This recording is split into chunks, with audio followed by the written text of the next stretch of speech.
So one of the things that happens when you meet a girl is you are attracted to her, and immediately you want to be friends with her, right? And if there's any like connection there, then she is attracted to you, and she wants to be friends with you, and you want to spend all your time together. You ever remember that moment where it was like, all I want to do is be with that person? I think we stayed up till, I think at one point like 3 or 4 o'clock in the morning out in front of my mom's house just talking about who knows what, probably like just ridiculous things, anything, just to stay together. And then what happens is if you're lucky, you get married to that person, and you start to spend time together, a lot of time together, right? And you argue, and you start to fight. Things that you would never have fought when you were dating, you start to fight when you get married about some of the silliest things that you would thought, I would never have said that while we were dating, all right? I would never have done that while we were dating. And there begins to be a little bit more of a struggle within the marriage, a little bit more to fight for on more ways than one. And so you start to go back and forth, and sometimes what can happen in a marriage is a distance will start to happen. Well, that's the way you do things, and I do things my way. Or you always say that, or you're always doing this. And I'll just put up with it, right? And that wedge slowly starts to happen in a marriage. So one of the things that I think Bethany really thought of was that it would be good to do a night where we talk about friendship in marriage. That sometimes we can have friends outside of marriage that we're closer with at times than even our own spouses because of things that have been wedged in between us.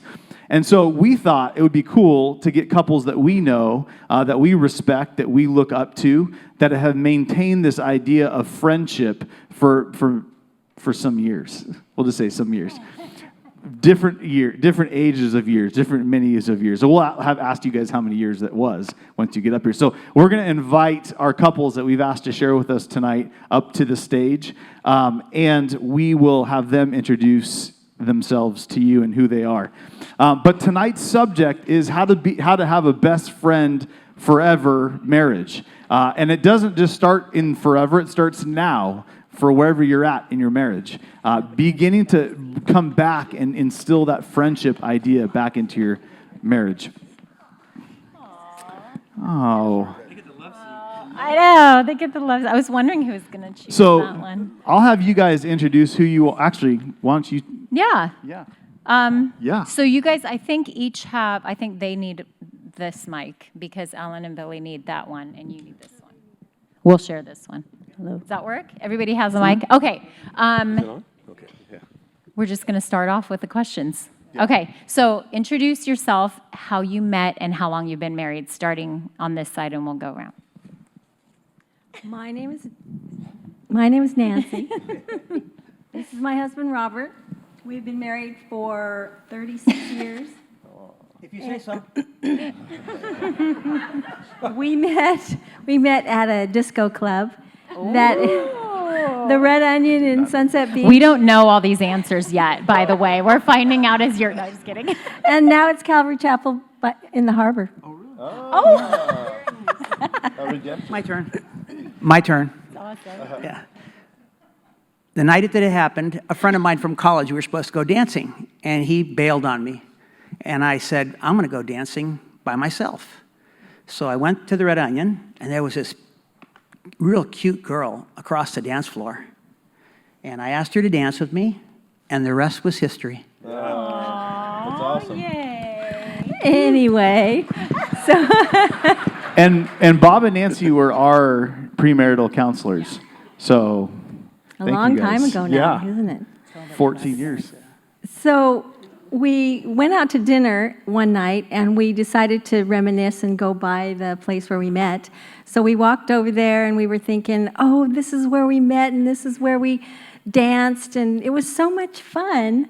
And then we realized it was Calvary Chapel of the Harbor, so it was pretty cool. That is cool. And like I said, we've been married for 36 years. We have a son who's 34, and he's been married for a couple years now, and they're expecting their first baby in May. Awesome. Thank you. Billy and Alan.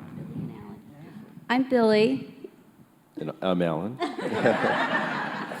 and we met in 1975, and we met at work. Alan and I both worked at Huntington Beach Inn, and it's now either the Hyatt or the Hilton, I'm not sure. But I always thought he looked really cute. He usually would be clocking out, and I'd be clocking in. That was when you had time cards that you had to go into a clock. And he looked a little bit older because he had this full beard, a little bit longer hair, and a lot longer hair. But I thought he was so, so cute. And he would always say hello to me in our passing.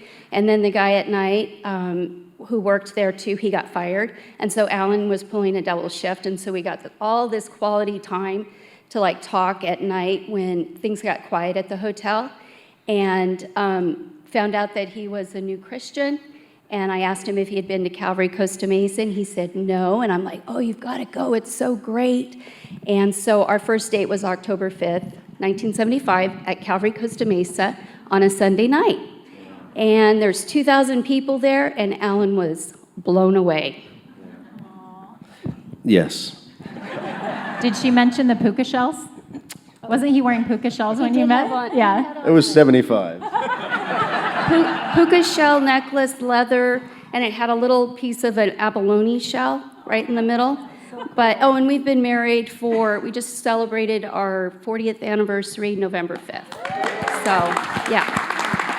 And we have 3 daughters and 4 grandsons.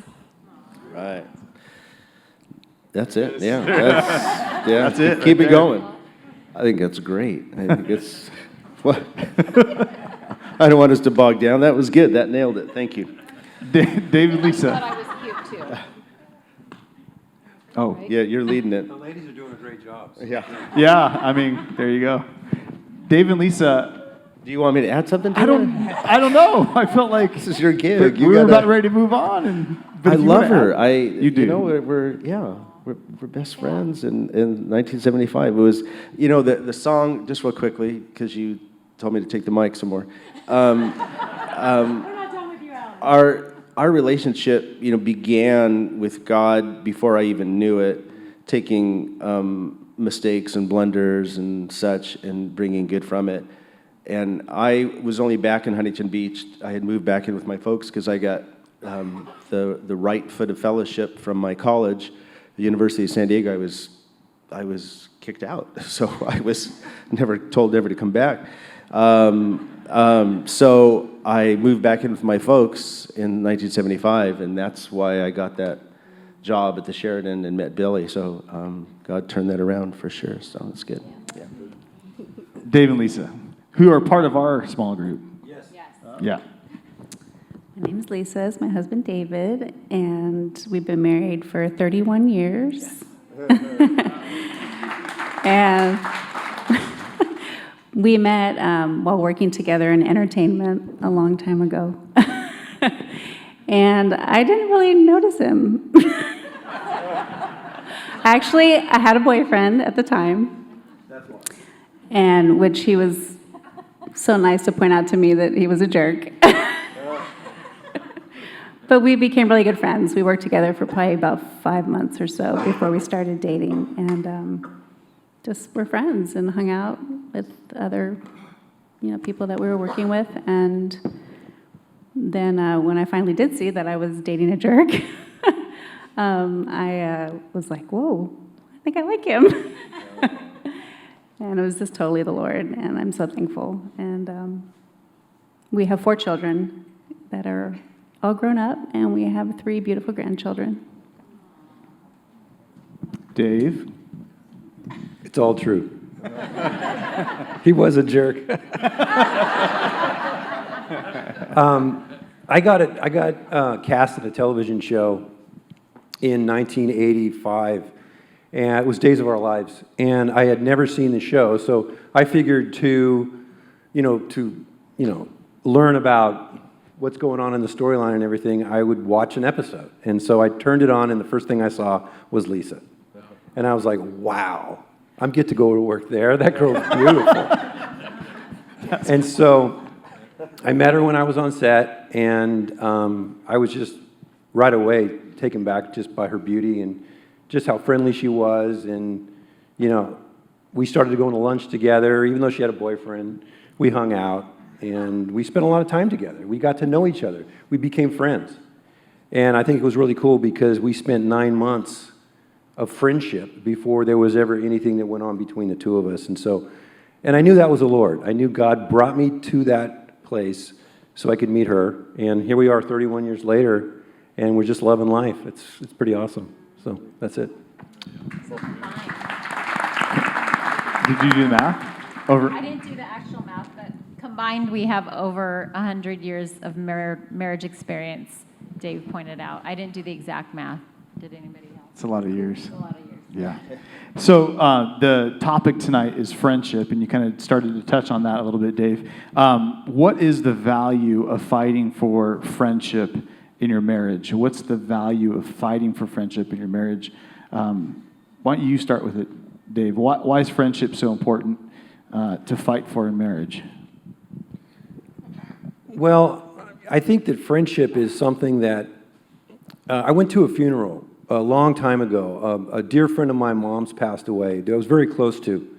And there was a guy speaking that I knew.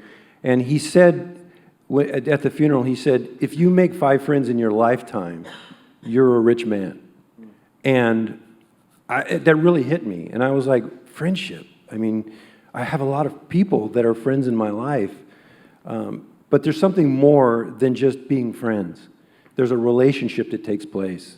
And I liken it to what that value is with our relationship with Christ. Christ is a friend, a true friend of mine that will always be there. He'll never leave me nor forsake me. Do I have people like that in my life? I can count a few. And I'm sitting next to one of them that I know that will always be there for me. So that value of friendship, it's hard to put your finger on it, but I believe it's the most special thing that you can have in your life. A true friend that's always going to be there for you. And I believe I have that in my marriage. Well, yeah, I know the Lord marriage, it can be it's hard work.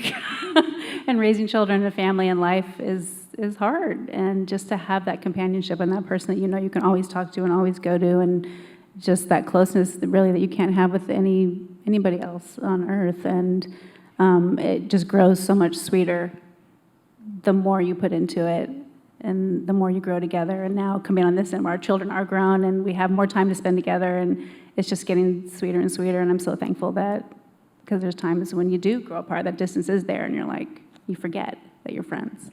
And you need to find that place again, where you started.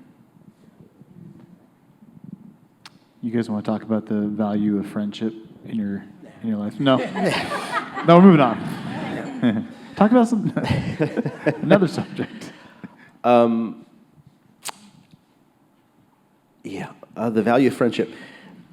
It's imperative. It's not even an option, you guys. It's imperative. I think one of the sad things of our marriage is it was probably many years before I realized the way, at times, and not on a regular basis, but there were times when I would treat Billy unlike the way I would treat a close friend. And the Holy Spirit is so good at nailing us, and I love that about him. And he does it so graciously, but it's firmly, it's direct, it's spot on, but it's right and it's good. And he does that for all of us. So it's just a matter of us listening as opposed to rationalizing it away. Well, that, if she did this and she was that. And when the Holy Spirit busts you, you need to listen. It's good. But the Lord had revealed to me in just one of those aha moments that you would never speak to or treat a really close friend like the way you're talking to your wife. It's just like your best friend. How could you do this? And I thought, oh my, that's right. Lord, you're right. That's so wrong. So treating your spouse as she is, which is your best friend. I mean, nobody's there for you all the time, like Dave and Lisa were saying, other than your spouse. I mean, that's it. When everyone else bails on you, that's the one that's going to be there when it's all said and done. And to not treat that person accordingly, to not treat them like a friend, it's so wrong. And so in answer to the question, yeah, it's imperative. It's not like, yeah, this is a good little side thing. Throw that in your marriage. That'll make it kind of. No, it's imperative. It's a must. It's crucial. It's a critical element. So. I think the only way you can get a friendship is by spending time with each other. So it's really important, to block out that time, even every week. I know, like, when we had our kids and they were all smaller and we were very busy, Alan was running his own business, he was involved with ministry. It gets very hectic, and I'm sure all of you are there, most of you are probably there now with small children and a hectic life, but you need to make it a priority to block out, even if it's a date night. We try to have a date day now that our kids are older and they're grown, so we try to make out a whole day. And it doesn't mean that we're doing anything, make out a whole day. Did anybody else catch that? I got that. He's so quick. I didn't even get that. Wow. Block out That's a a whole good day. friendship. I guess if you want to make out for the whole day, you can, but. We're It's among okay. marrieds. But it's just spending time with each other and getting to know each other and doing things that you both enjoy and doing things that maybe he would enjoy that I don't really want to do, but I do it because I want to invest. I want to invest in my friendship with Alan. I want to make sure that he knows that he is my number one person. So even if it's, just sitting outside and reading a book, we're spending time together and we talk, and then we might share about what we're reading. So even if you're on like a really tight budget, you can find really fun things to do together. But there is no way that you can have a friendship without investing the time.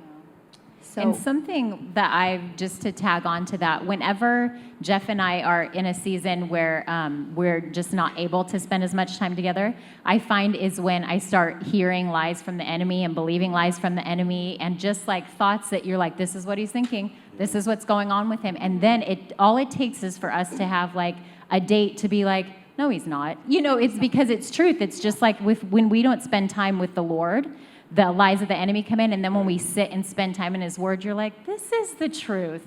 And it just washes over you. So spending time with each other is huge. So I wanted to go on to the next question, starting with you guys. What are some things that you've seen either in your marriage or in others that threaten friendship and marriage? Robert and I talked about this at length this week, because you observe your friends and you see them having that time when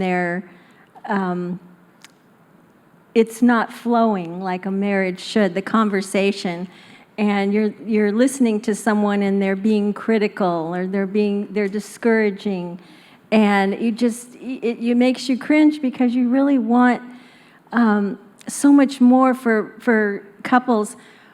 And in doing that, the communication, the lack of communication, the lack of sharing our needs with each other. Early on, we expect, he should know what I want. She should know what I need. And it's not like that. And we communicate so differently. God made us so different. But he expects us to talk together and live together and have fun together. And it's just, I think if those of you who went through the Love and Respect series, the way men and women communicate so differently. When a woman doesn't have anything to wear, she doesn't have anything new to wear. But when a man doesn't have anything to wear, he doesn't have anything clean to wear. So it's just so different. We need to really stop and share. I need a hug. I need a kiss. I need you to help me with dinner. Just say it. What was the question again?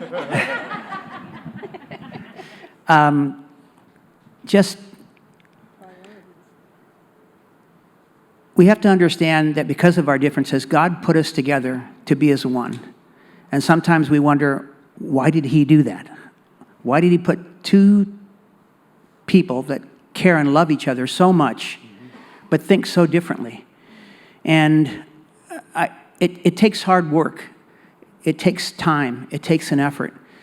One of the things that we're constantly doing is trying to understand how to be better listeners to each other, and to recognizing that sometimes what she says isn't really what I want to hear, but I have to take that time to understand her feelings when she's coming from an emotional standpoint and I'm coming from a logical standpoint. And it's really beneficial to us. She's my cheerleader. She was a cheerleader in high school, by the way, and I'm a coach.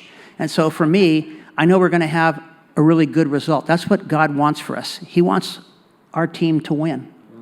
And we're so blessed to have him being that threefold cord that isn't quickly or easily broken. He's right there with us, and he's always going to be there for us. And we acknowledge him every single day through prayer. One of the other things that, and you guys can add to this too, that wars against a friendship. We were at dinner the other night, probably a couple nights ago, and there was a couple sitting across from us, and they were on their phones the entire time, and I honestly think they did not say a word to each other the entire night. Maybe they were fighting, I don't know. But I think one of the things that wars against that communication that you're talking about, being for the other person, is that device that keeps you from listening to that other person. And they paid good money for a dinner, and they didn't even... Like at the end of the pier, Ruby's on the pier, they had like the window seat too, where you're like looking out into the ocean. And they took pictures of themselves in front of the window. At the beginning of dinner. Like this the whole time. At the beginning of the dinner, it was like, oh, this is a cool moment. And then they were like, it's over. So I think and that's something that we talk about at times, like just being careful that the device does not drive a wedge between what maybe the Lord even wants you to talk about that night and building that friendship together. Yeah, something else that maybe wars against friendship in a marriage. I'd say respect. Lack of respect, yeah. That's the thing. It's like, I've seen it. I used to usher at a church, and I would see people come into church just going at it. They just got out of the car, and they were going at it. And I'm like, man, these people are really upset. And I'd greet them, and they'd come in, I'd give them a bulletin, and then off they'd go into church, and then they would come out completely different. You know, they'd hear God's word, and they'd worship, and they'd be arm in arm, and they're leaving, and I'm like, you know, I wonder what's going on in their lives, and I know how the enemy will work. But I also see it in work, you know, because I'm an electrician, I go into people's homes, and I don't understand how people can talk to each other the way they do. Right in front of me, I'm working. Yeah. It's like we don't hear ourselves. We don't step out of ourselves or take a step back and look at, like, how are we talking to this person right now? Because we're trying maybe to prove a point. We're trying to get our way. We're not respecting that other person. So we're not listening. And I've seen it a lot. And so it's really ministered to me, even through a job, to respect my wife more and to listen more and to have more empathy, like we talked about in the marriage group. What? How about kids? Kids can war against your marriage, the friendship of your marriage. Man, I not on purpose oftentimes, but just having kids in the home and the time that sometimes it feels like we don't even get to talk to each other until like it's already too late at night, and we're like just barely settling in, and all we really actually want to do at that point is watch TV or something, and yet we didn't get to connect all day long as the kids were in the home, and they're always needing mom, nonstop. And that could be a real like driving wedge in a family, especially if you don't take advantage of the date, the getting away and taking that time together, that over time it's just going to wear down your marriage. And if in fact we're shooting for friendship in a marriage, then we have to be intentional about building that friendship. You wouldn't maintain a friendship, well, maybe, I mean, guys do. I have friends who I don't see for years on end, and we get back together, and it's fine. It's like, we're good. But you wouldn't maintain a healthy relationship or a friendship if you not talking to each other, not sharing, not being open with each other. You got to have that. So if you have young kids in the home like we do, that just takes a whole level of intentionality. And I see some couples who've had kids in their home and now are older kids going, yes, that's right. So it's true. It's true. So what would you tell your newlywed selves looking back regarding maintaining friendship in your marriage? If you could go back and just say, do this now, don't wait. Don't try to prove a point. Not going to get anywhere with that. Just don't do it. And when I always love the phrase, it's from Dobson, I think. When we were raising our kids, we read a lot of Dr. Dobson's books, and don't major on the minors. And I think that's a great thing with raising children and in marriage. It's like there's so many things that are just not important, and it's not worth it, and it's not worth the fight, and it's just comes down to pride. I think, we're... Yeah, and I would say just enjoy every single moment, because it goes really fast. I mean, here we are sitting here 31 years later, and our marriage is great, and it's getting better. But in the beginning, it's like, it just goes so fast, and you don't really stop and think and enjoy every single moment that you have with that person, because it's really special. God brought you together, and it can be really great if you enjoy each moment. You guys have anything to add? What would you tell your newlywed selves about? I was thinking about this when we were at Ruby's at the window seat. Remember that? When there's, It was, yeah. We didn't want to say anything. yeah. I was on my phone. Yeah. So. It was a great picture, though. 1,000 likes. No, that wasn't us. So, telling our newlywed self, maybe don't assume that this stuff just happens. You think, hey, we're Christians, and it's just going to happen, and it's work, but it's good work, right? Work is not bad. Work preceded the curse. It's not a bad thing, but it's good work, and it has a good result. But it's like a garden. It doesn't just happen. Weeds don't just disappear. Soil doesn't just get tilled and fertilized and watered. You do that. And so in your marriage, especially in the early years, I would tell my newlywed self, remember that. Don't just assume, it's just going to be great. It's just going to happen. It's going to be great by itself. It's not. You make it great. You do the work, and it's good work. It's a good work. Yeah, good. Osagiris. Oh. It's just like when I want to watch the Hallmark movies and she wants to watch sports, tries to take the mic away from me. Heck. Always happening in our house, too. Yes. The key That thing... just happened this year. I would tell my newlywed self is learn how to fight fair. Don't try to win an argument for the sake of winning. There's no benefit by that. Understanding that you love each other and you have this journey that you're going to go through, whether it's 37 years, 40 years, 10 years, 5 years, you're in it for the long haul. And so just learn how to fight fair. Don't sweat the little things. I just want to add also that when you find yourself getting off track and you're in a place where you feel like there's a canyon between you, go back to the basics. Go back to the foundation. You cannot have a relationship this way unless you have a relationship this way. It's just go back to God's Word. And if you're doing your devotion, if you're praying, if you're worshiping, and you're serving, it's all going to fall into place. I mean, it takes hard work. It takes time. Relationships take time. Any relationship, friendship, any kind, takes time. I remember Peyton Jones said a long, long time ago, and it's always stuck with me, right after, they were newlyweds, him and Andrea, and they were hanging out at the beach, and she wanted to go for a run on the beach, and he really didn't feel like it, but he thought, what would boyfriend Peyton do?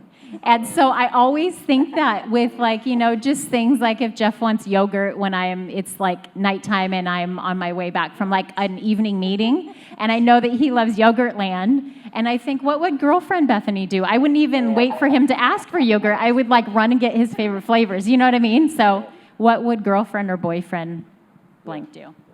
That happened last night. That's why she remembers it. If you feel comfortable sharing this, what's something that you've gone through in your marriage that was difficult but drew you together closely as a family or as a friend? I don't know about that.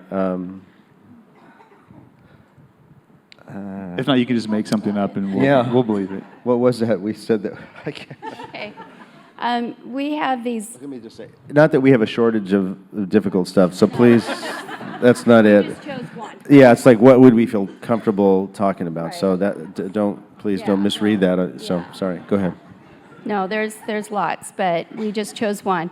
When our oldest daughter was pregnant 3.5 years ago, 4 years ago, she found out in the 17th week she was pregnant with twins.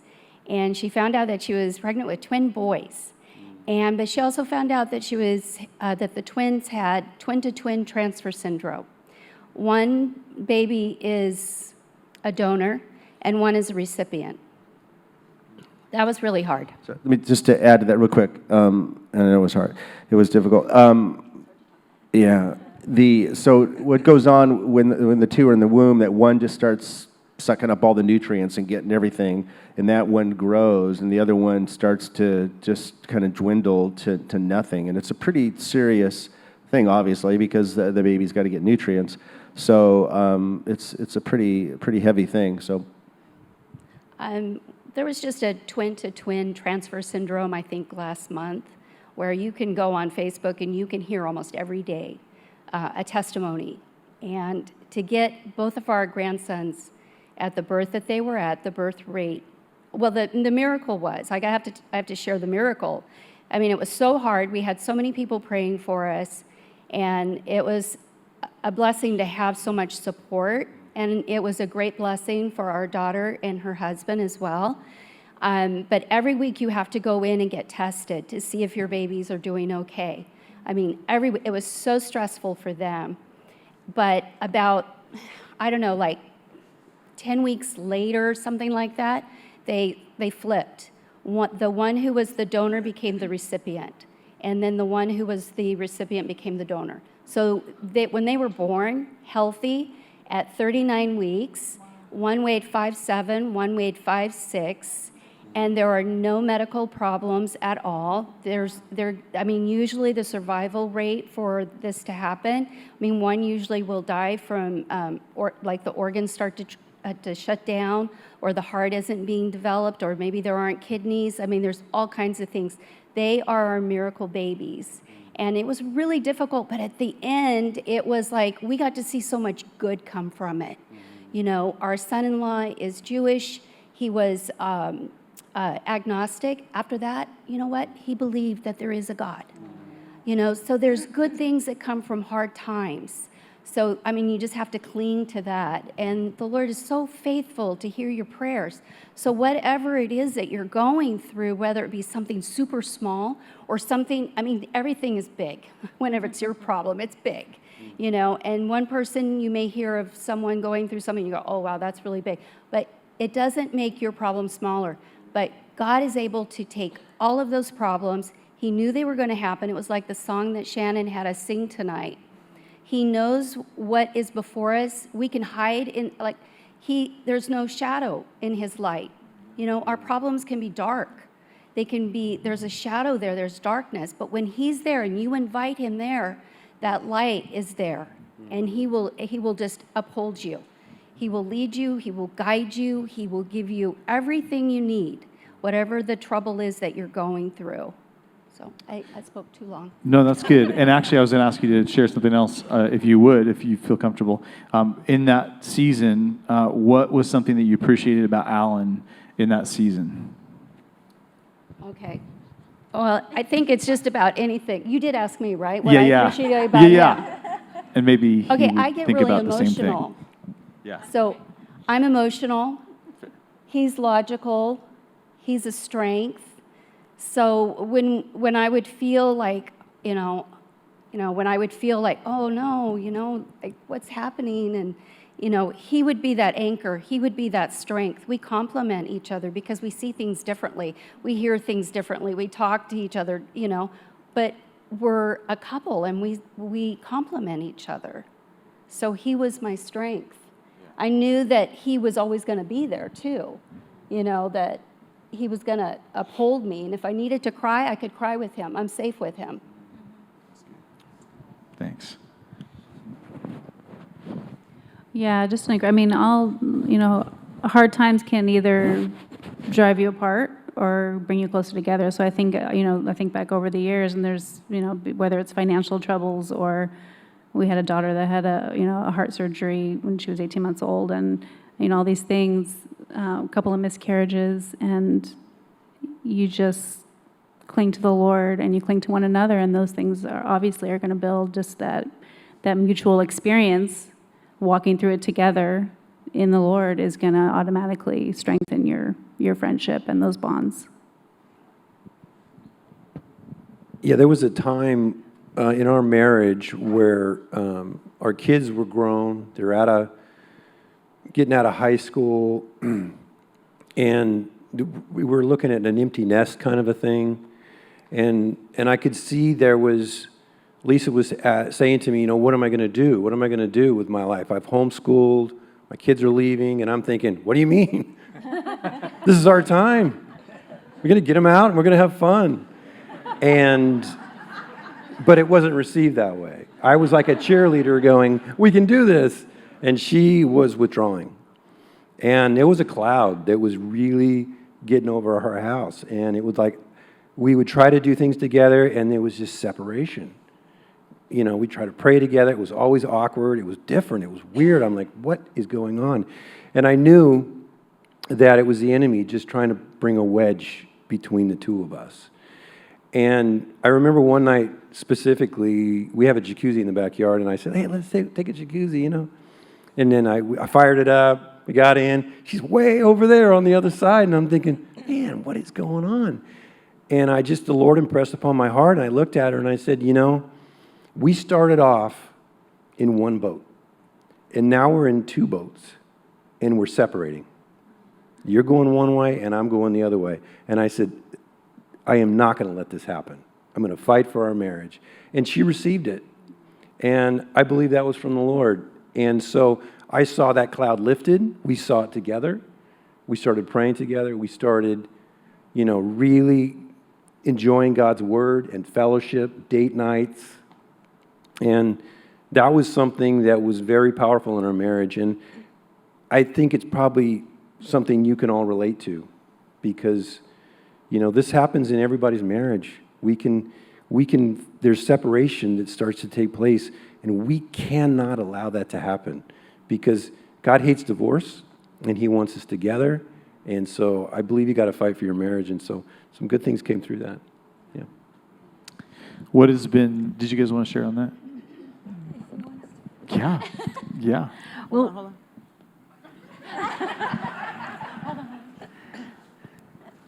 I'm going to let her tell the story, because I'll get too emotional, and I'll start sharing too much, because I like my 30,000 words a day. I'm a retired teacher, so I usually talk more than she does, so I'm going to hand over the mic to Nancy. we are in the midst of a family situation right now, so we haven't come out the other end yet. And a lot of our close friends know what the situation is, and they're praying for us, and they've been praying for us. But in the beginning of the situation, it was difficult, because he would say, well, why did you say that to them, to these family members? And I would feel accused, and I would ask him, why did you do that? So we were back and forth. And he was the smart one and said, we cannot let this come between us. Yeah. We cannot allow this to cause arguments and cause divisiveness. And so he was so supportive of me, because it was kind of, I think I was the most hurt by the situation, and crying and not understanding what God was doing. But there are times even now that we say, we support each other. He'll say, well, why this and why that? And I'll say, God's got this. Mm-hmm. He's got it. He knows what's happening. We're this, we're that. And then there are times when I'll get upset and, lash out, and he'll calm me down. So when you're in the midst of it, and you're still struggling, and you get resentful, and you feel taken advantage of, but the Lord, we know the Lord's got this. We know that God has wonderful things for those who love Him. So even in the midst of it, we're working through it, and we know God is walking through it with us. We're going to ask one more question, and then what I'd like is if you guys have questions for them, then just write them down, or we'll take us some questions after we get done with this last question, and hopefully get some good answers for them. Well, no, I mean, we will get some good answers for them, as they have been all night. What's one thing, and this is for each one of you, what's one thing that you do for your spouse that you wouldn't normally do if it wasn't for them to build that friendship with each other? What's one thing that you would do for your spouse, that you do for your spouse, that you wouldn't normally do? It's not part of what you enjoy, but you do it because you enjoy the fellowship. Go watch a high school soccer game where I don't know anyone who's playing. That's awesome. And I don't care, but yeah. But I go, and I sit there, and I enjoy watching my husband coach. Cool. We like playing games, and I like to win. But every once in a while, I let her win. No, Nancy's.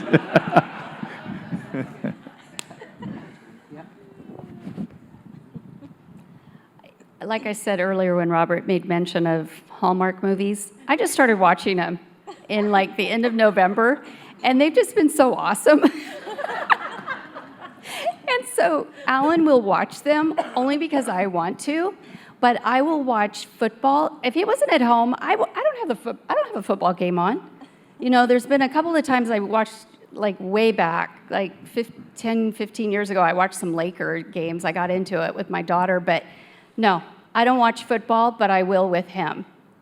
And I remember a long time ago asking you guys, like, you guys just have such a neat friendship in your marriage, and you brought that up that in one of your first apartments, you'd bring out the little black and white TV on Monday nights. Was it Monday night 10-inch football? screen. Yeah. My iPad's bigger. Yeah. So that was the And TV, yeah. Yeah, watch football. Yeah, that's right, Monday Night Football, yeah. That's good. What do you do, Alan? She said both, yeah, that's it, because I would never watch the Hallmark movie by myself, but I would do it with her. But I enjoy it. I don't, I'm not on my phone. I'll get some work done while I take it in with her, and so, yeah, it's cool. So, sometimes Robert, I like cheese. Robert will say, that was a good movie, the Hallmark movie. He'll say, that was a good one.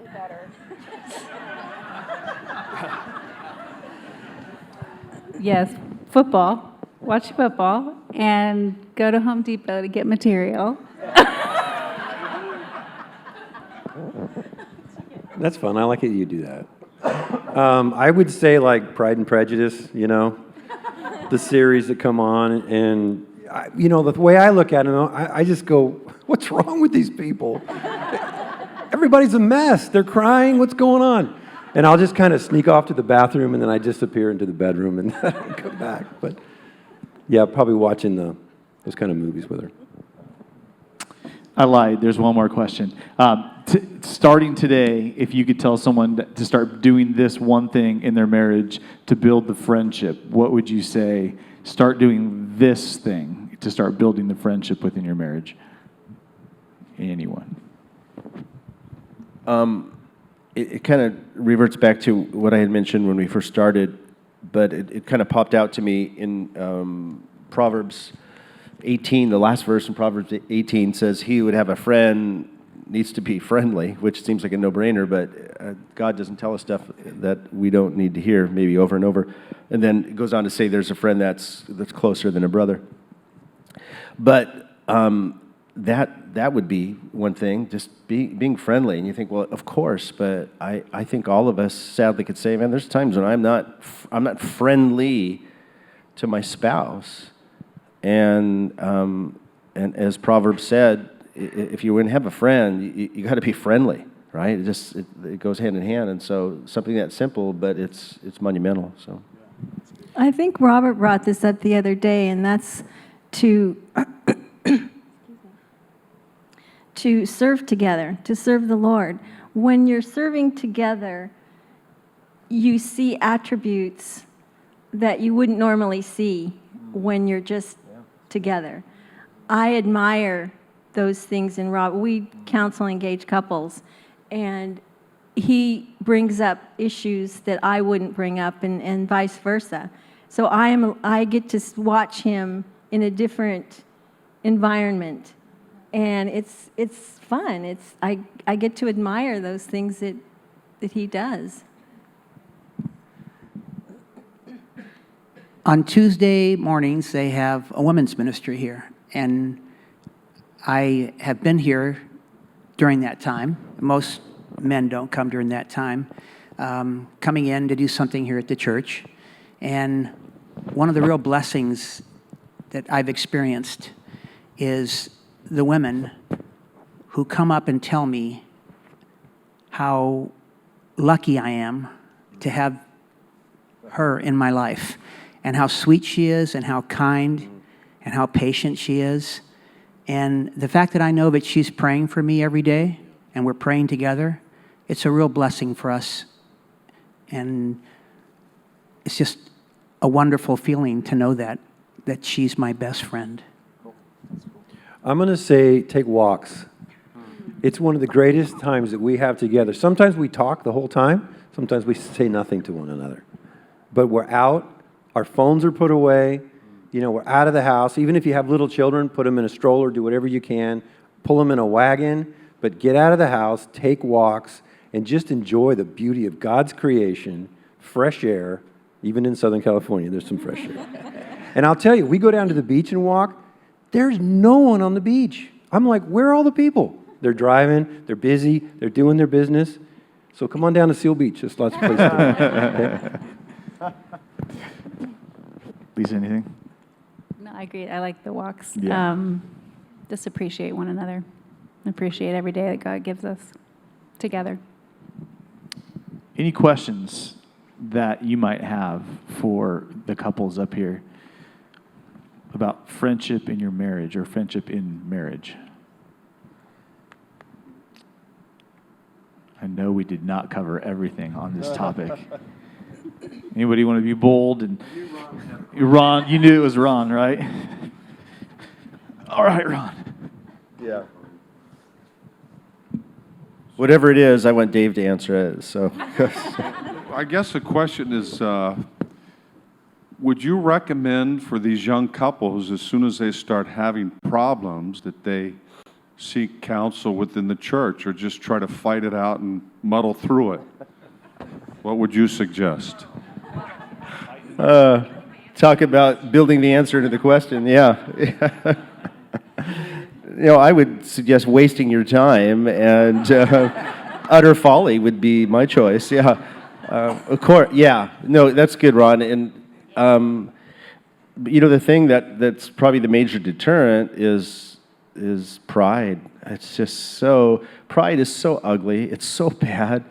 It was the downfall of Satan and every human that is entrenched by it, and it'll kill your marriage. So that thing. Well, I don't want anyone to know, or it'll kill. It's not going to help your marriage. So yeah, absolutely. Yeah, get some counsel. Third party outside the picture. Yeah. One of the things I would just add to that, too, is the idea that we have these connect groups that are specifically for people who have marriages, and marriages that are both good and struggling. And so getting in a circle of people that can help you, talk with you, pray with you, that's a big part of that. I was just going to add some accountability. Yeah. Just get some accountability in your life. Have someone that you can talk to as well and pray with. Yeah, that's good. Anybody else have a question regarding friendship in marriage for our panel? Over 100 years experience up there, so come on. So here I have a question. So how come when I heard Bob talk about when he first met Nancy, and when he first met Lisa, I didn't hear Alan say anything, and I feel really bad. So here's the answer to that very most excellent question.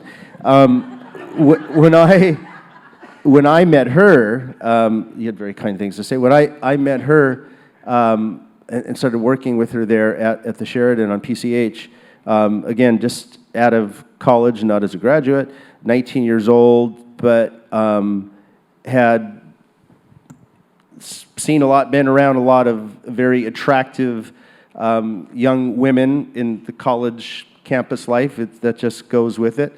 But I had never seen anyone that was both beautiful externally and internally. I had never seen that before, and so I was pretty much taken back by that. I had never in my short life as a 19-year-old, but with a fair amount of exposure and experience, ever met or been with a young woman. I thought, I could see that. I could see her as a wife and the mother of my kids. Never in my wildest imagination would I have ever thought that about any of them. But when I met Billy, I thought, wow, that's like the first one in my life I could see that. And I wasn't thinking at that point in time that we would be married. I just was thinking, I've never seen anyone or encountered anyone, talked with anyone where I could see that actually being a reality. So I was smitten, indeed. The ride home will be better now. Yeah. Yeah. Anybody else? Questions? Yeah, I see that hand, young man. Let me get back to you. Chris Linningham, everyone. Okay, I have a question for you guys.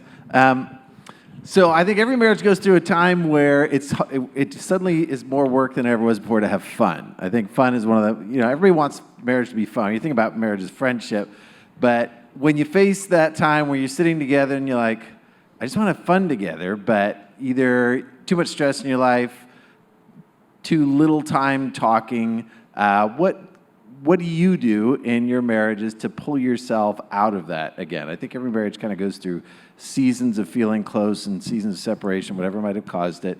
Ours never has that problem, but I see it out here. I see it. Geoff asked me to ask this question because he has issues that needs. I don't know about you guys. We have sex.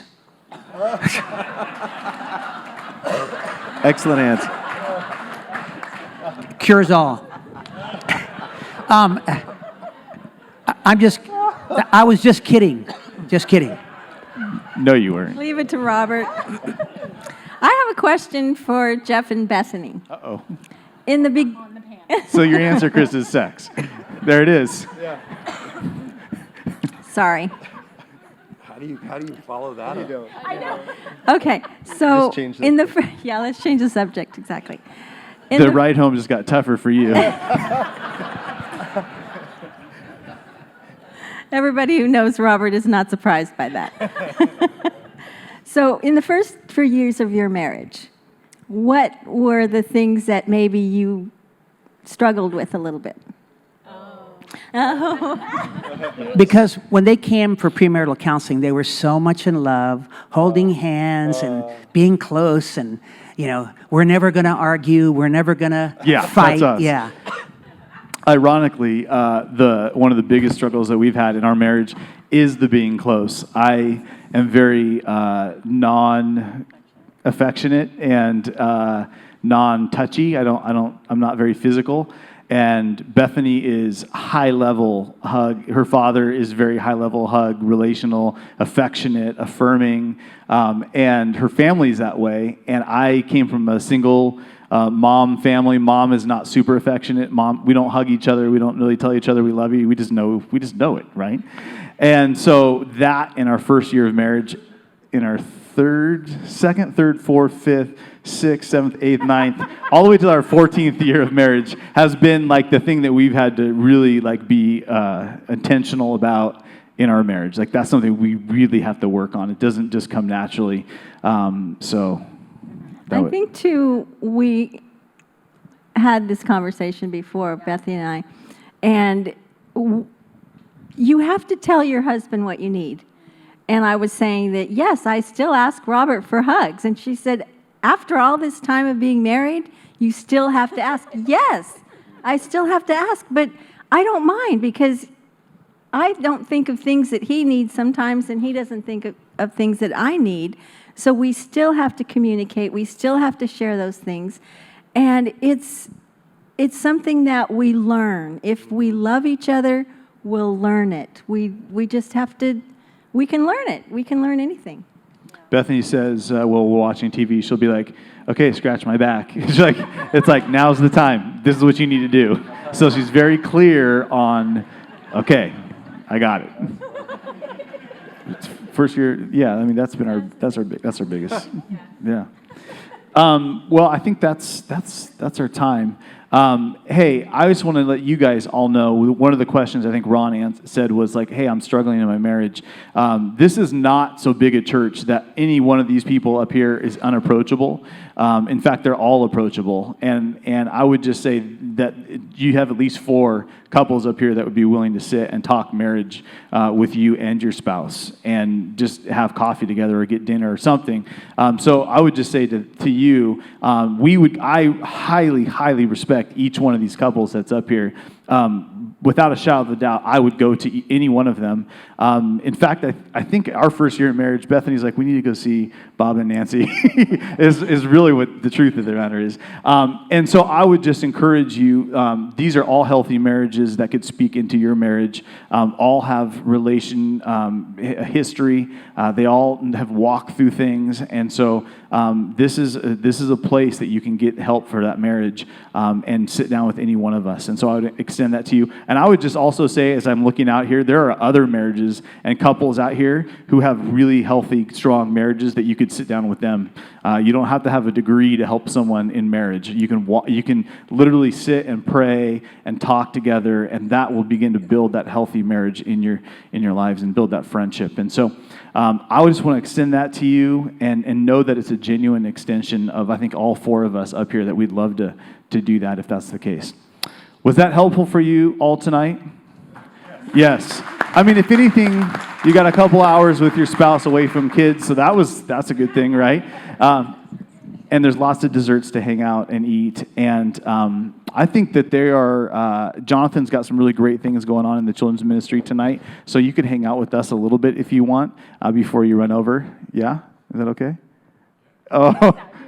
I don't know. But hey, so just hang out for a little bit and get to know another couple. Let me pray for the closing of our night. Lord, thanks for these ladies that are sitting by us and ladies and the guys sitting by us, Lord, our spouses. Lord, thank you so much for what you are doing in our lives through them. Lord, you are refining us and molding us, and you're creating something that is so unique and so special that no one else gets to be Bethany's husband and no one else gets to be my wife. Lord, I thank you so much for that gift, that unique gift that you've given us.